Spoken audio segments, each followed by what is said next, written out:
countless tributes have been paid to Liam Payne since his tragic death last week, aged just 31. Amongst them was Robbie Williams, who said online, "We don't know what's going on in people's lives, what pain they're going through and what makes them behave in the way that they behave. Even famous strangers need compassion." Now, it's important to stress the exact cause of Liam's death isn't yet known, but he'd previously been open about his struggles with alcohol and drug use. And we're joined now by mental health campaigner Bryony Gordon, who believes the shame culture surrounding addiction must stop. And Dr Amir, of course, is still with us this morning. Thanks so much, Bryony. I mean, it's just deeply sad. It's just a young man who's lost his life at 31 years old, his family, his friends, legions of fans, deeply upset. But what was your initial reaction and thoughts when you heard about Liam Payne's death?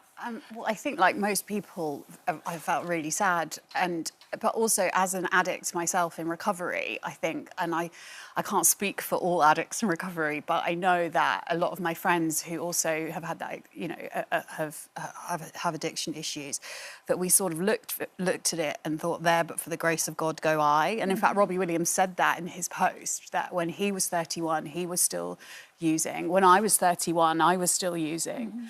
And I think that there is a lot of judgment when someone very high profile, sadly, dies because of, as we say, we don't know, but who's someone who has spoken openly about their drink and drug struggles, dies in such circumstances. There's a lot of judgment, there's a lot of misunderstandings, there's a lot of people who sort of pontificate about these issues that they don't know anything about. So they say things like, we were talking about this earlier, they talk about willpower and, well, why can't you just, not take drugs and not drink? And I think it really brings up to me this culture of shame around addiction. That is, we're seeing great strides into how we talk about mental health, but when it comes to addiction, it's just not there.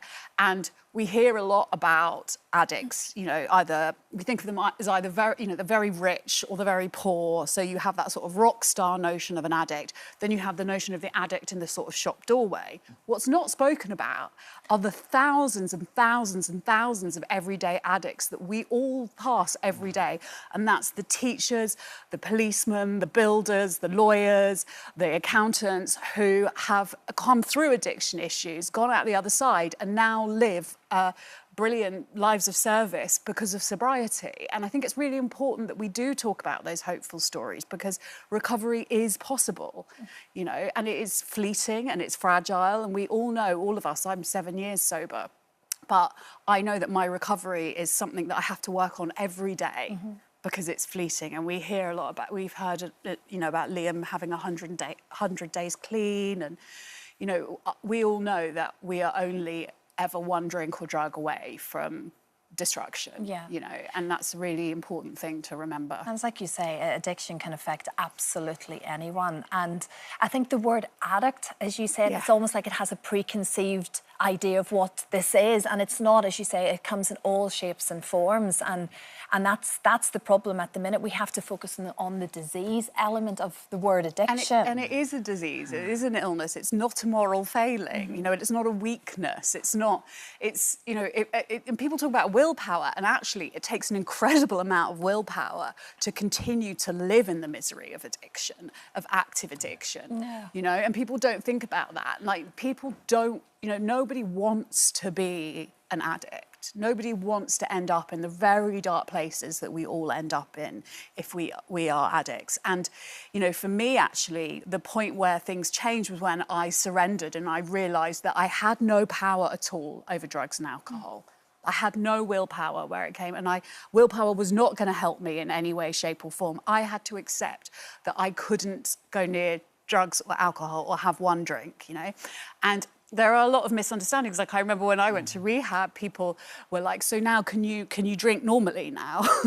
And they go, oh, you don't drink at all? And I'm like, no, I can't have anything. And I think the more that we're able to have these open conversations, the more people are able to thrive as sober in recovery and sober lives, and the more we can save people from this. And it's exactly what you wanted to constantly sort of put out there. There is hope, and you may feel you're in the darkest of moments, But there is hope, and I mean there are lots of organisations, lots of people out there to help us. Sometimes it's just making that first step, isn't it? That first step. So if you're worried that you or someone you know has an addiction, you can speak to your GP, who will be plugged into local services. But there's also the national and international services like Alcoholics Anonymous, Narcotics Anonymous.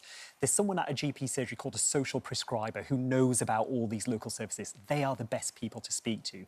But if you feel like you might have an addiction, admitting it, the first step is really, it sounds like a cliche, but so important.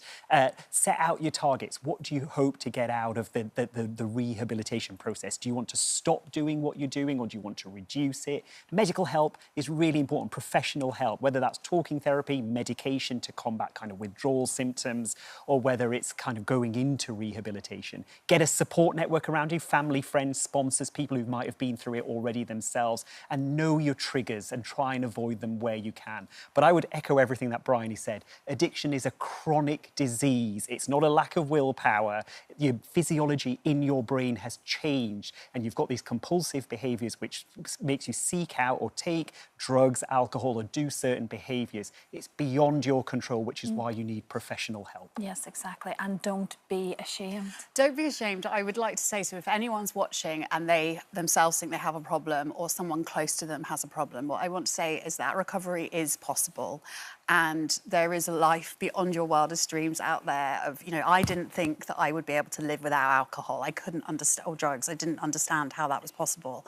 And here I am 7 years on, and I feel very lucky, you know. And all I will say is that there were, like we all know, that lots of us, there are, you know, outcomes of, you know, nights, binges where the outcome, it was like the roll of a dice, you know, like I could have collapsed in one way, or, you know, like it's that I'm so lucky to be alive, and I never take that for granted. And I just want people to know that, you know, there is one day at a time help. And it's possible. Thank you very much indeed, Brian. That'll resonate with so many people. Thank you very much as well, Dr. Amir. Thank you.